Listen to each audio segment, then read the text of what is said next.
Salmo 29. Louvai a majestade de Deus. Um salmo de Davi. Tributai ao Senhor, vós, filhos dos poderosos, rendei ao Senhor glória e força.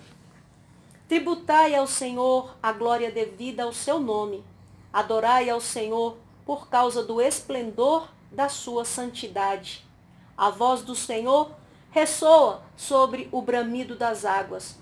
O Deus glorioso troveja, o Senhor está sobre a vastidão dos mares. A voz do Senhor expressa força, a voz do Senhor é majestosa. A voz do Senhor quebra os cedros. O Senhor despedaçou os cedros do Líbano. O Senhor faz o Líbano saltar como o bezerro e o monte Hermon como cria de búfalo. A voz do Senhor corta os céus com raios flamejantes. A voz do Senhor faz tremer o deserto. O Senhor faz tremer o deserto de Cádiz. A voz do Senhor faz tremer as corças e desnuda os carvalhos nas florestas. E no seu templo todos bradam glória. Acima do dilúvio estabeleceu o Eterno seu trono. O Senhor reinará para sempre. O Senhor concederá força ao seu povo. O Senhor abençoará o seu povo com paz. Comentário do Salmo 29. A palavra hebraica Elim é plural de El, sinônimo de Elohim, Deus. Em certas expressões compostas, El significa poder. Gênesis, capítulo 31, versículo 29. A Septuaginta traduziu essa expressão para o grego, primeiramente no caso vocativo, vós, filhos de Deus. As traduções Vulgata, Arábica e Etiópica a seguem literalmente. Jerônimo dá o mesmo sentido em latim, aferte domino filios aietum. As paráfrases caldaicas é que traduziram a Assembleia dos Anjos, filhos de Deus, significando anjos de Deus.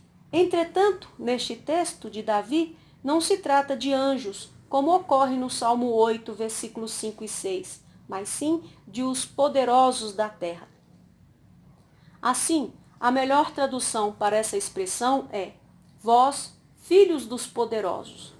Davi não está convidando os seres celestiais para adorarem a Deus, pois isso eles já fazem diuturnamente. Davi, sim, está sendo dirigido por Deus para conclamar os reis e governantes da terra, do mais nobre ao mais vil, a se humilharem e se renderem em louvor e adoração ao Rei dos Reis e Senhor dos Senhores, Yahvé. A soberba, o orgulho e a arrogância são os grandes obstáculos humanos à verdadeira e plena adoração a Deus, o Criador. Davi exorta nobres e plebeus a terem a mesma atitude dos anjos em sua devoção ao Senhor. As palavras glória e santo são exatamente as mesmas usadas pelos serafins em Isaías, capítulo 6, versículo 3, para expressar louvores a Deus. Nessa passagem, santo se refere ao que Deus é e glória tem a ver com tudo quanto procede do Senhor.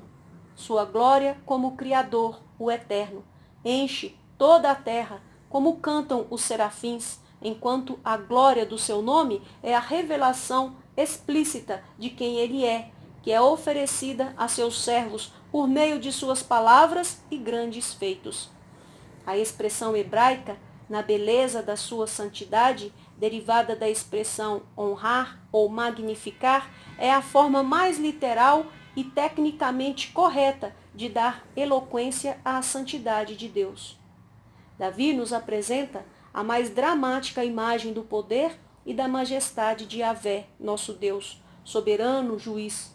O nome do Senhor, Yahvé, Jeová em hebraico, é mencionado 19 vezes, reverenciado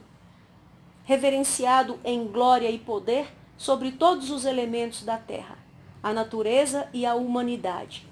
As repetições relembram o estilo de alguns poemas hebraicos da antiguidade, como o Cântico do Mar, Êxodo capítulo 15, os oráculos de Balaão, Números 23 e 24, e o Cântico de Débora, Juízes capítulo 5. Este poema profético de Davi revela uma terrível tempestade que se levanta do oeste sobre o mar Mediterrâneo, passa por sobre toda a Canaã, desde o Líbano e o Monte Hermon, no extremo norte, e Cádiz, no extremo sul. Aí Israel permanecerá por algum tempo com Moisés enquanto peregrinava pelo deserto. Num clímax sereno, os trovões vão desaparecendo e o Senhor surge entronizado em julgamento sobre seu mundo, mas também e principalmente para ser uma bênção entre aqueles que o amam, seus filhos, seu povo. Os versículos 5 e 6, quando comparados a Isaías, capítulo 2, versículo 12 ao 17, nos profetizam o dia do Senhor, quando os cedros do Líbano, reis e poderosos pagãos, bem como todos os arrogantes, ímpios e maldosos, e todas as artes e edificações nas quais o ser humano coloca seu orgulho e louvor, serão aniquilados pelo poder da glória do Senhor. Embora esse quadro sugira o terrível dia do juízo final, neste salmo o tom dominante é o júbilo do crente, expresso no versículo 9. Todos bradam glória. Literalmente em hebraico, o Eterno os faz saltar como bezerros, os próprios montes do Líbano e Sirion como filhotes. Os sidônios chamavam o monte Hermon de Sirion, os amorreus o chamavam de Senir, Deuteronômio capítulo 3, versículo 9. Algumas versões trazem, faz as costas darem à luz. Entretanto, o termo hebraico original, às vezes traduzido como abortar, neste caso significa tremer. Por outro lado, em aramaico, a expressão tem o sentido de sacudir os animais da floresta. A expressão hebraica transliterada, os carvalhos, difere da expressão faz darem cria às corças. Entretanto, as majestosas árvores, como o cedro e o carvalho, simbolizam a arrogância dos inimigos de Deus e do seu povo, e que serão humilhados a ponto de reconhecer a glória do Senhor. Isaías capítulo 2, versículo 13.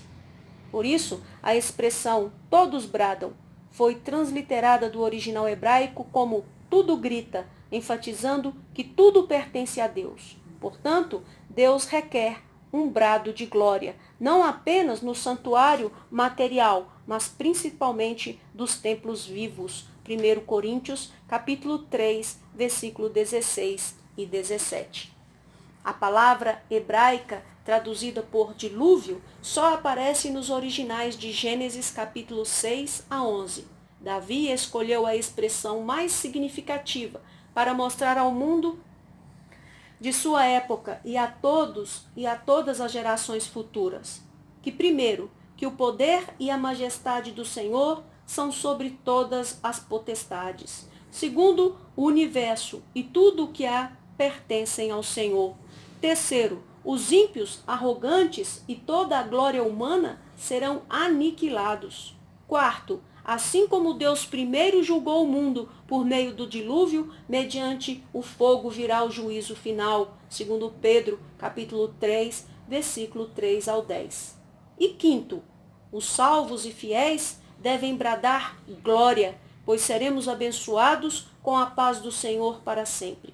Veremos o arco da aliança do Senhor nos céus, como os salvos do dilúvio testemunharam a graça de Deus, cujo sinal se perpetua até nossos dias. O salmo que começou em glória, em excelsis, termina com in terra pax. Que o Senhor nosso Deus preserve a nossa paz. Que o Senhor nosso Deus nos dê consolo, nos dê discernimento, nos dê um coração que louva, um coração que honra o seu santo nome, todos os dias das nossas vidas, em nome de Jesus. Amém.